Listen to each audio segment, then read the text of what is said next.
And honestly, you guys, those are not huge expenses. But what it does show you is how the landlord has cared for the property. Because think about it.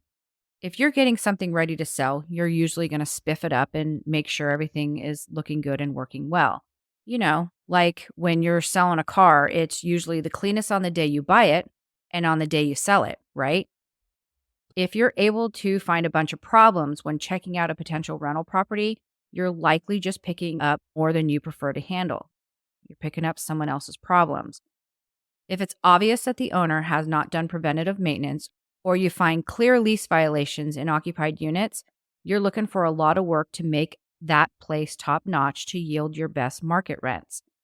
Unless, of course, you plan to use the Burr method and gut the place and renovate it. Then you can use those issues found as bargaining power. Welcome to your Landlord Resource Podcast. Many moons ago, when I started as a landlord, I was as green as it gets.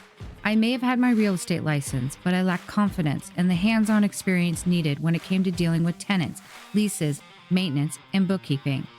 After many failed attempts, fast forward to today, Kevin and I have doubled our doors and created an organized, professionally operated rental property business. Want to go from overwhelmed to confident? If you're an ambitious landlord or maybe one in the making, join us as we provide strategies and teach actionable steps to help you reach your goals and the lifestyle you desire, all while building a streamlined and profitable rental property business. This is your Landlord Resource Podcast. Hey there, listeners. Thank you for tuning in to the Your Landlord Resource Podcast. My name is Stacy, and I'm here with Kevin, who is my co-host and partner in business and in life. Well, welcome, landlords, and thank you for taking time out of your busy day to listen to our podcast. So if you listened last week, we talked about how we have $250,000 in capital to invest into our next rental property. And we went over all the different options we are considering during the process, from multifamily that we can self-manage here in California to what our options are out of state. Most of those options are multifamily. And one option is a short-term rental by way of condo on the island of Maui, Hawaii. And today we want to discuss what it is we inspect and look for once we have narrowed down our search to a specific property, as well as some other factors we feel are important to know about the physical location and area of the property itself. Yeah, and as you can imagine, a lot of research goes into buying a rental property or rental properties. And last week we touched on the different geographical areas we're considering buying, like Sacramento, California, or Boise, Idaho. That's near our existing investment properties. And we've also looked at outside of Nashville, Tennessee, Indianapolis, Indiana, Greenville, South Carolina, Des Moines, Iowa, Pittsburgh, Pennsylvania, and Huntsville, Alabama. Yeah, just a few to narrow down there. Oh, yeah, exactly. No worries. But if you want to learn more about why we like these areas, go back and give episode 74 a listen. It will be linked in the show notes for you.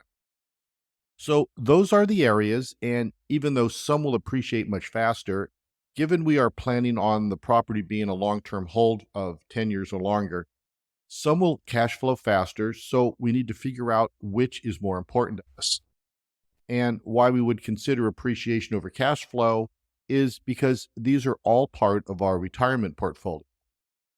If the properties appreciate faster, we will, hopefully, earn more equity and be in a position to either 1031 exchange the property or sell it to scale up and buy a bigger property that cash flows even more. You see, we have a plan in place, and that plan has different stages. We have 1, 3, 5, and 7-year goals. And we generally do not like to look past 7 years because it's really hard to determine what will happen and be going on in our lives that far out. I mean, not to mention the market. Yeah, and to be honest, even 5 and 7 years is a challenge for us to kind of keep up on. Yeah, that's for sure. But just know that these are our goals, and just that, goals. They are not set in stone, and if they do not happen or maybe happen differently, then we just roll with it. It's like we are constantly riding a wave, and sometimes we're really up high, flying along, and sometimes we're sitting in still waters waiting for the next big wave to ride.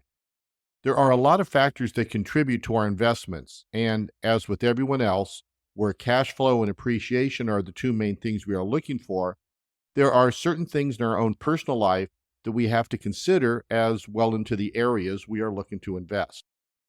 So, briefly, I will tell you that for the areas and locations, the ones mentioned above, we are looking at things like how strong are the employment opportunities, how friendly are the tenant landlord laws, and what's the average appreciation. So let me interrupt here and say that appreciation is a real tough one because some areas like Houston and Nashville and Boise took off a few years ago and saw record levels of appreciation. And now they're suffering a little bit because reality has leveled off and they're working to keep up. And from what we can tell, they're not doing a great job at that. Those kinds of markets are correcting themselves back to the kinds of increases that they used to see, which is a much slower appreciation. Yeah, and well, I'll say we're seeing that especially for Boise. Kid number two's girlfriend is looking to buy a townhouse in the area, and she's just thrilled that prices are leveling off so she can afford something. But it's that leveling off that's making it hard for us to justify buying our next property there. For us, the entry point is just too high for the lower appreciation and cash flow we prefer. Now, California is the opposite with strong appreciation and a lower cash flow than we'd like to see. So that is why we are taking our time and crunching our numbers with this next purchase. But in addition to all those factors I just mentioned, we will also consider weather in the area. Of course, extreme cold locations are not somewhere we really prefer. Ice can be an expensive thing to deal with considering burst pipes, cleaning pathways, failing heaters, etc. And we know many landlords deal with those things every winter, but with us not being there and having to count on others to manage the rentals, this is something we prefer to avoid. And we know that some of the areas we mentioned get cold and get snow, but they're not like North Dakota where the numbers in the winter barely get above 10 degrees some weeks. Yeah, right. I mean, no, thank you. So, Kev, do you still track Carrington, North Dakota on your weather app? You know I do. So, a quick side note here. Kevin's grandmother had land that she gifted to him a few years before she passed back in the late 90s. And it was farmland that Kevin got a pretty decent payout on each year. But in 2022, he decided to 1031 exchange that land and buy a fourplex in Idaho. And when I'm complaining about the cold weather here in California in February, Kevin likes to show me the weather back in North Dakota just to shut me up. I do. I have no idea how people can live like that. And I know we're spoiled with our weather here on the West Coast, but when I see negative 10 or 15 degrees, and mind you, that can be the high, I even start to cringe. Yeah, me too. And that's part of the extreme weather that we're talking about here. You also have Florida that sees hurricanes and, flooding in a lot of places. So those are areas that we do try to avoid, Tornado Alley, things like that. And of course, I know that when you live in that area, you know how to maintain it and handle it, but it's just something that we prefer to avoid for now. Okay, so we narrowed down a few areas that Kevin mentioned at the beginning of the episode. And after we determine a city, we will then look at the neighborhoods. And this is where we really start our own personal due diligence before putting in any offers. We want to know its proximity to major employers. So, is it walkable or is there public transportation available? Are the schools in the area good? And that's another thing that one might want to look at. And personally, we don't hold that number really high. If we're buying a single family home with the hopes of a family moving in and staying long term, then yes, schools would be an important factor for us. But with apartments, we tend to see more single tenants or couples than we do full families. But safety of the neighborhood is definitely something that we're going to consider. We prefer B level areas or maybe C plus that's on the border of a B neighborhood where we can catch some of that overflow of the B level tenants. When we narrow down a property and we are going to do a walkthrough, we will look at the condition of the neighboring properties and the parking. We will sometimes walk the neighborhood, both in the daytime and the evening, because sometimes things can change after 5 p.m. Yeah, you're talking about Chico, right? Where the neighborhood was totally quiet during the day and actually most evenings, but come Thursday and Friday, and that frat house 2 doors down just came alive. It did. All right, another quick story. Right before we put our Chico rental property on the market, we were up there getting the house ready for the stager to come in with all her stuff. And it was a Thursday around 4 p.m. And all of a sudden, we hear all this noise and loud music. And we're like, what the heck is going on? So I go outside, and 2 doors down, they have this huge speaker blaring music. And it's okay. It was good tunes. So that was cool, but they had set up an impromptu car wash to raise money, I assume for their next party, and they were hooping and hollering at every car that went by to try to get them to pull in and get their car washed. So I video this going on, and I sent it to kid number 2 asking if he missed this part of living in the Chico college town, and he responded with, "Those were the best days of my life, Mom. I miss it so much." So I got a good laugh out of that. But then I sent it to the realtor and jokingly saying that I guess we have to disclose this as a noise nuisance. And he came back with, "Oh my God, unfortunately, yeah, we do." Then he also joked that maybe we'll only do showings at 6:30 a.m. But you guys, noise is a huge factor that is supposed to be disclosed to a new buyer. And unfortunately, many landlords who are selling an investment property really don't live there or spend time at the property at different times of the day and night. So they're not really understanding what's going on and to be able to disclose it. This is why we like to walk a neighborhood or sit in our car for a while at night so we can see what goes on. Yeah, I mean, in Sacramento, we can park easily during the day, but at night it's a different story. We might have to circle the block for, 30 minutes or so waiting for a spot to open up. Yeah, and you have dogs that bark too, and maybe the owner's gone all day at work and puts them out in the yard at night when they get home, and then they bark at everyone and everything that goes by. And that's a nuisance as well. And it's one thing that might make us think twice about buying a rental property. Something else we have done is when there's an open space next to the property is to go to the city and see if there are any building projects on the books. And this is something we experienced in Sacramento. There was an open lot next to and behind our sixplex, and they ended up putting a 3-story residential buildings on both lots. And the city was so desperate to add housing, they allowed them to build within 1 foot of our property line. Which is absolutely insane. Yeah, and they also required an easement onto our property as they had to have an exit from the garage as part of egress in case of a fire or an emergency where they couldn't get out of the front of the building. So, this is why we are telling you to become familiar with the neighborhood. Talk to the planning department about planned developments and know where the schools, parks, grocery stores, and areas of interest are. One, so you can find out what's going on in the neighborhood.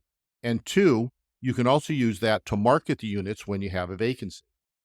In both Sacramento and Idaho, our units are within walking distance to parks, shopping, eateries, and that's all a huge bonus for tenants. This is definitely something we will look for in our future properties as well. Because amenities are not just what you offer within the confines of your building, they also count for what is around your property as well. Now, of course, we are evaluating financials before we even show up to look at a property. We want to know what the rent roll is. That's the current rents the owner is getting, what they are responsible for paying by way of expenses like water, sewer, trash, landscaping, snow removal, HOA fees, list goes on. We will ask to see the last 6 to 12 months of invoices depending on the season, as water in the summer months can be much higher than in the winter months for landscaping. And also for non municipal expenses like landscaping and snow removal, we will call and get our own quote. And the reason for this is that many of our properties, we negotiate a special price for our service workers. And when we sell that property, for example, like in Chico, the price that the new owner will pay for, say, landscaping or pest control is higher than what we are reporting on our P&Ls. So always do your own research. You might find that the old owner was using his son to mow the lawn and paid him a small wage, but now that he's going off to college, you'll have to hire a full fledged landscaping company to do the job, which will cost you maybe 4 times as much. For rents, we look at what they are charging and then what the market shows, not what the realtor or property manager says, what the market shows, on sites like Zillow or apartments.com, because that's where the tenants are looking for rentals and that's what they are going to be willing to pay. This research also tells us how many units are vacant in the area, which high turnover is not something you want to see. So many times the pro forma statements that come from the seller are really off. So please do not depend on those numbers. Always do your own research and come up with your own numbers. Yeah, we made that mistake in Idaho. We did. Well, kinda. I mean, our issue was the market said one thing, but the property manager in charge of placing tenants in the complex as a whole was not necessarily following the market. And for perspective, we own one of 20 fourplexes in a community, and the property manager handles all of them. So, what we didn't realize is that many of the other building owners who bought their properties at half of what we paid or less were making profits hand over fist and were thrilled with the rents this property manager could get. Where we were looking at the neighborhood as a whole and thinking we could get higher rents, not realizing that the property manager was marketing rents on his site for way lower. And so a tenant would potentially come in and see one unit being offered at, say, $1,300 a month, and we were asking $1,500. Anyway, this was a major faux pas we made by not thoroughly doing our due diligence and depending on the word of the realtor, who frankly didn't know about this either. So, you guys, this is all the information that should be available to you before you make an offer. You also can usually walk through at least one unit before making an offer as well. Keep in mind they will offer up a vacant unit or their best and most clean unit for you to view. And we know this because this is what we do when we have an owner selling a building.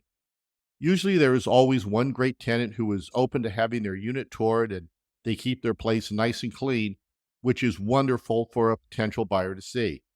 Now, of course, once an offer is made and accepted, all of the units have to be inspected, so that only goes so far. But it does help to have a nice unit for the buyer to see initially and then get excited about the condition of the property. Yeah, it allows them to see the potential of the building, even if all the other units are a mess. Exactly. And we are talking about multifamily properties here. So obviously, with a single family home, the viewing is different, but the neighborhood and expenses are not. So be diligent about evaluating and estimating those. And a few more points on walking around the property in the area. You want to look at the condition of the sidewalk. Like, are they maintained or are they all cracked and falling apart? Are there dumpsters all over? And are they clean and neat and tidy? Or is there a bunch of trash and dumped furniture all around it? Do you see abandoned vehicles or even driveways with a bunch of cars or junk in them? And I guess you could ask yourself, is this somewhere I'd be willing to live if I had to? Exactly. And as we target B level properties, this is something we do consider. So let's say we find a property where the numbers work. And from what we can see, the neighborhood looks nice enough from the little yellow guy on Google where you can drop him down and walk around the prospective property. Our next thing is to get into the property and do a viewing. Now, for this, if possible, we like to bring our contractor. And obviously, this is in Sacramento or closer areas. But we generally will try to see the property before making an offer on it. We are trusting, but no way are we investing $1 million into something that we do not thoroughly investigate. So, if we're looking at a property out of state and do not have a contractor, we will find one, either one that our realtor has, or we will ask in one of the many online forums that we're a part of. And we will either offer to pay them, or if they don't want payment and we end up not buying that unit, we're going to send them $100 for their time because it just creates goodwill just in case next time we need them again to inspect another property. But we usually like to have a general contractor with us so they can point out issues that we might not notice. like water damage and termites, raised pavements, dry rot, etc. You guys, we're not builders and we're looking at the property the way a potential tenant would. But we've been taught now to look up and look down, not just look straight ahead. Yeah, we really have learned quite a bit over time, but we still miss things that a contractor will catch. So let's now talk about what structural things you should be on the lookout for when touring a potential investment property. And on a side note, we do like to walk the property ourselves. I mean, we know there are a bunch of people out there telling you that you don't need to travel to a property to buy out of state. And that's correct, you don't have to. But personally, we don't like to operate like that. We like to have a finger on what we are buying. This is our hard earned money, and we have certain standards, so it's important to us to do initial inspections personally and not rely on a realtor to do it for us. Okay, the exterior. I will start with the roof. Look up and see what you can of the roof. And you might have to go across the street to look if it's a high roof, too. So oftentimes you'll see the description of the property online, new roof. And hey, like you, I'll be excited to have such a large expense already taken care of. But one thing to be mindful of is how many layers of roofs does it have? When we purchased our single family home rental in Chico, we noticed it was in the need of a new roof. What the bummer ended up being is that it had a total of 3 roofs on the home. And it's common to layer a new roof over the old one, but this can create issues where the roof line meets the gutters, plus they don't tend to last as long. If there were prior leaks, the sheeting likely was not pulled off and could be dry rotted if the roof leaked for a while. And sometimes adding a roof over an old one is just adding a band aid and not fixing the problems that can lead to way more problems down the road, as well as expense. Lastly, the cost to remove all of them is much more than if it's just one roof, plus, dumping and garbage rates are really crazy expensive to dispose of all the materials. Next, let's talk about the materials used. Try to avoid wood shingles if the property is located near a wildfire zone. According to the pros, asphalt shingles are the most common and best material when considering life and expense. Of course, roofing materials change depending on the climate, so make sure you have a good understanding of cost if you're evaluating a roof in a different area of the country than you are used to living in and operating your rental property business. Roofs in California are much different than those in Florida. I mean, completely different climates. Extreme rain and wind with humidity in Florida, while California has much milder weather but high wildfire danger. Places that get a lot of snow in the winter might need metal sheeting on the roof so the snow can fall to the ground and not weigh the roof down. Be sure to check out gutters and downspouts. And clearly, you can see if the gutters appear to be rusted or missing downspouts. And it might not seem like a big deal, but if the rainwater is not directed away from the foundation, it can find its way into the crawl space or basement and create a mold issue. The next thing you want to look up at are the chimneys if they're present, which for single family and duplexes is quite common. Now, our single family rental had one, but the previous owner had covered up the interior of it. And oddly enough, they left the chimney stack going through the roof. We found when we had to tear out the 3 roofs that the 100-year-old bricks were crumbling and they had to be removed. Having a fireplace in a rental is nice, but it can be more hazardous, so we opted not to replace it. You're going to want to look for cracks or broken bricks in the chimney. Those openings could extend into the interior of the fireplace and be a fire hazard when a good blaze gets going. Heat and embers get through those cracks and can cause a fire. And repairs to fireplaces can be costly, and that's likely why the previous owners of our Chico rental opted to cover it up. All right. So now I'm going to take the foundation and I will tell you look down when you're walking the perimeter of the property. For properties with a crawl space or a basement, it's really important that you're checking the foundation and all around it. Look at the foundation and see if you can find any cracks. So, small cracks are okay, usually easy to fix, and we had those in our Chico property, so we were good to go. Large cracks with gaps may require structural repair, and that adds up fast. Many properties don't have a foundation and are located on concrete slab. And cracks in the slab would only be able to be seen on the inside and only if the flooring was removed. So good luck trying to see those. You want to check the sloping near the foundation. And okay, this is where being on site really comes in handy.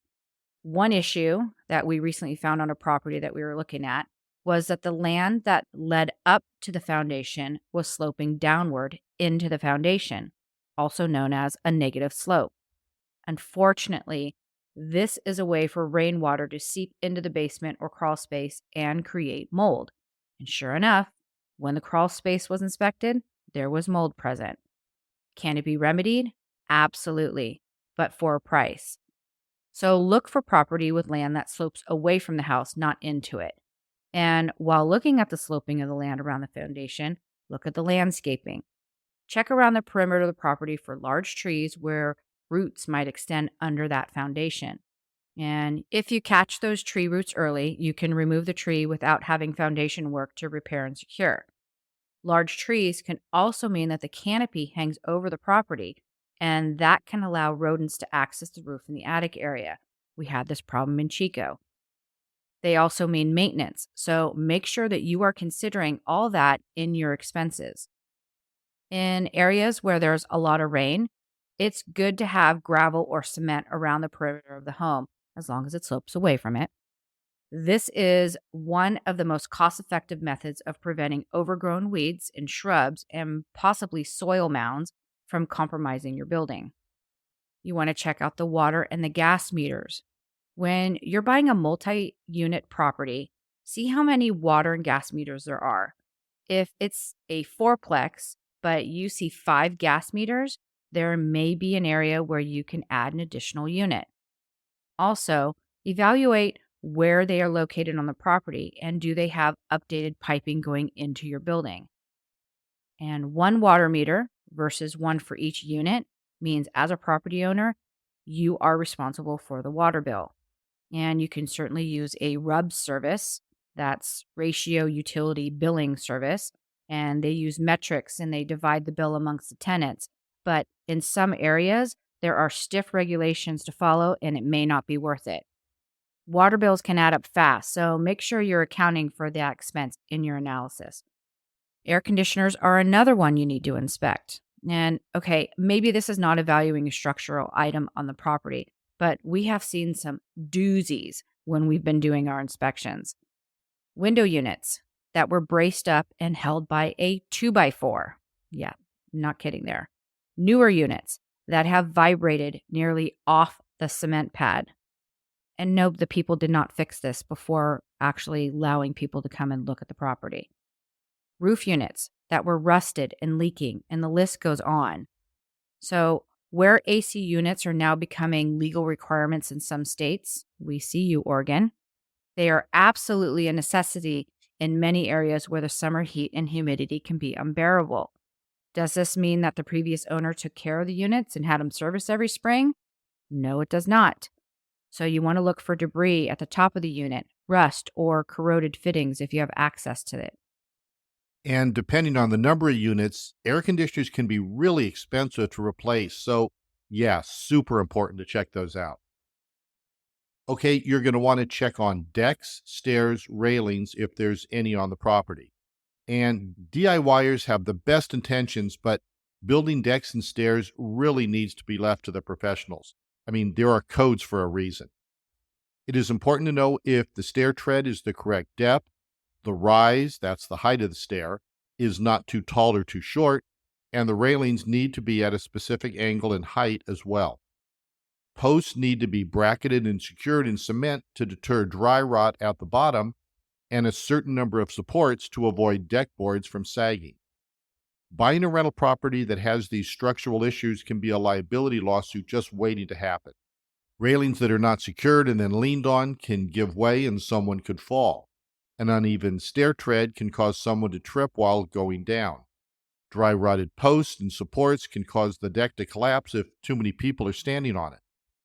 Now, California has enacted a law, it's SB 721, also known as the Deck and Balcony Law, for exactly these reasons.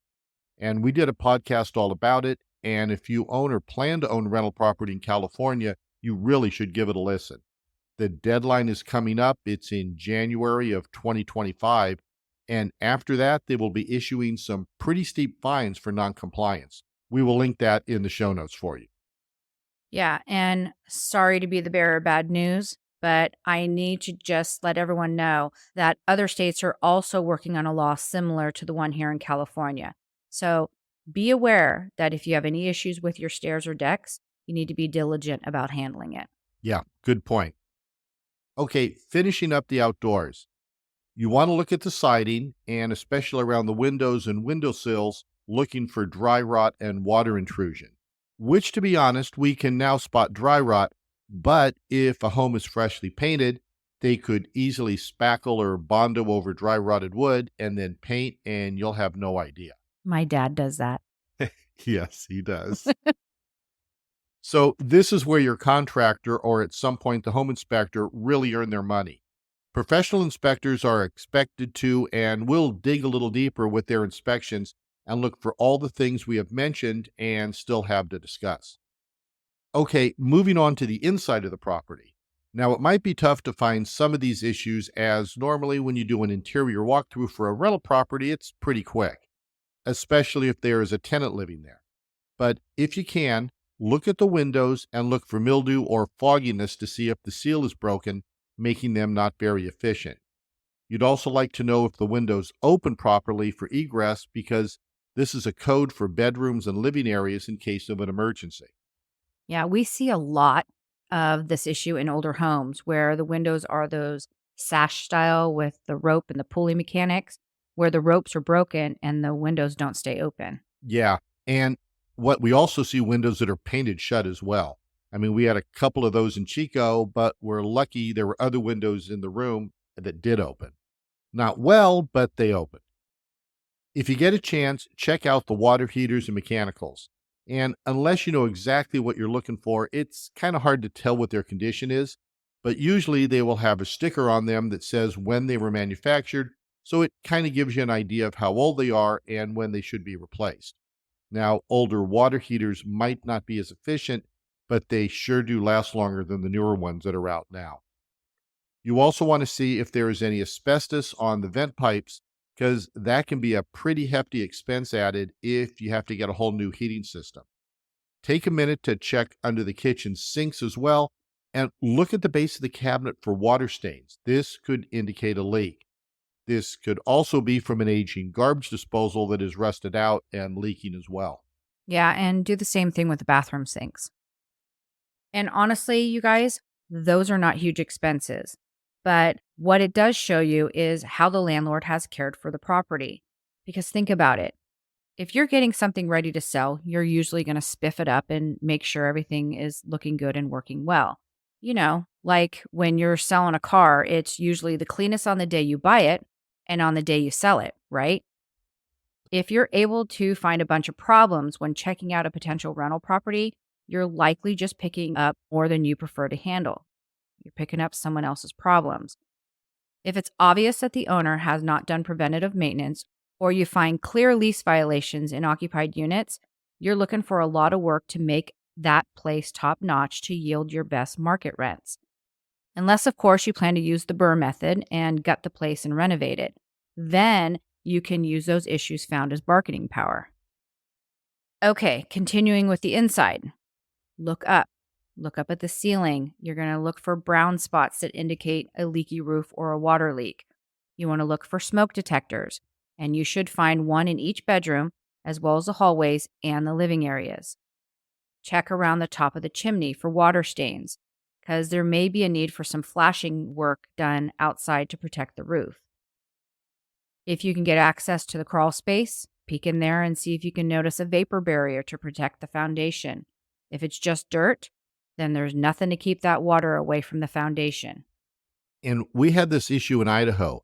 The vapor barrier was there, but was not installed correctly, and the crawl space smelled really mildewy. I mean, it can be for some, but for us, it wasn't a huge expense to remedy. Right. But if mold starts growing under there, you can have a major issue on your hands. Because then you're looking at getting slapped with a health and safety violation from the city if the tenant finds out. Other things to look for are the materials used for the water, gas, sewer, and HVAC vents.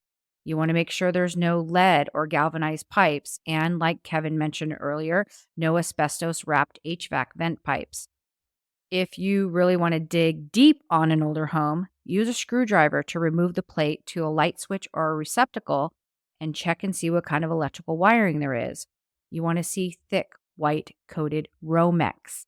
If you see knob and tube, you'll need to replace that pronto, and that is crazy stupid expensive. Many of these items may seem quite obvious, but we certainly have walked properties before that we just love. And we try to overlook many of the issues. Knowing they were there, we entered into a purchase contract only to have an inspection slap us in the face with reality. And like you, we are in this business to make money, and some repairs are just not worth it. And in the end, we are glad that we, or someone that we hired, took the time to evaluate these items of the rental properties. Okay, one last thing. If the home or building was built before 1978, it is likely there was lead based paint used inside and out. Now, we're not saying you need to go crazy about this, but if your state requires you to disclose this in your lease, you better make sure you do. So that's it for the physical stuff to keep a lookout for. Now, I want to quickly go over the leases and what you should be looking for at those, and what you should be looking at with those. And this is because if you buy a property with tenants in place, you usually will be honoring the existing lease until it expires. Some landlords will get tenants in place right before putting their property on the market so that it looks full and shows a lot of money on the rent roll.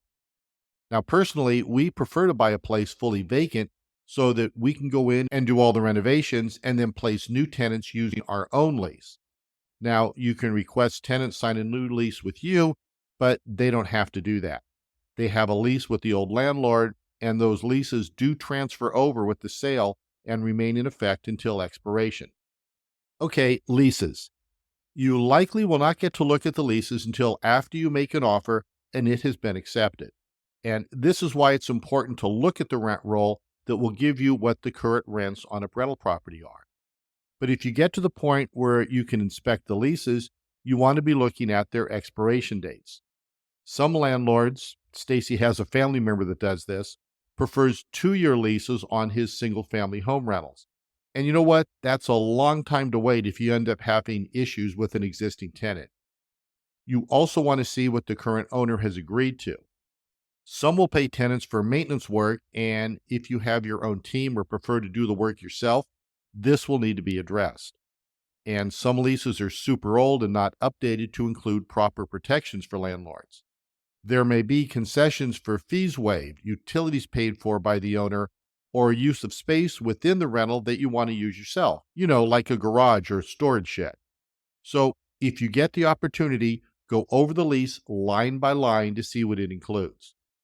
And as we say on every single episode, know the landlord tenant laws. Some cities want to limit the number of rentals allowed and have a high permit fee or a lot of red tape you have to work through by way of expensive annual inspections. Property taxes are another one. Some states do not increase property tax rates until there's a sale, so go to the assessor's office online and establish what the new property tax will be. Understand the financial stability of the city you're buying in. A town in financial distress may hike taxes far beyond what a landlord can realistically charge in rent. Talk to the company or persons that manage the HOA to make sure there are no big assessments planned for the community. Check the crime rate in the area. I mean, no one wants to live next door to a hot spot of criminal activity. Check the rates for vandalism and for serious and petty crimes. Don't forget to note if criminal activity is on the rise or maybe declining. You also might want to ask about the frequency of police presence in your neighborhood. Online state and municipal sites, the local police, and even the public library should have accurate crime statistics for neighborhoods. You can also research areas by going to the FBI's Crime Data Explorer page, and we'll link that in the show notes for you. Natural disasters are another one to understand. I mean, who would think that the little college town of Chico would be smack in the middle of where two of the four largest wildfires in California history took place. Now, insurance rates will be much higher in places with greater chances of floods, wildfires, tornadoes, and hurricanes. So, understanding how this will impact your profit margins is really important. Yeah, I mean, those are all great points. So here's the deal, you guys. If you're new to investing in rental properties, it's important to know that every state has good cities, every city has good neighborhoods, and every neighborhood has good properties. And it takes a lot of footwork and research to line up all three of those. When you find your ideal rental property, keep your expectations realistic and make sure that your own finances are healthy enough to carry you until the property starts generating income. That is our show for today. We really do appreciate you taking the time to listen to all we have to say about landlording and owning rental properties. If you like what you hear, subscribe to the podcast or give us a follow so you don't miss out on any episodes. And if you really, really like what we have to say, would you do us a favor and leave us a kind review and tell other landlords that you know about us? We would be really grateful if you could do that. We would love to stay in contact with you.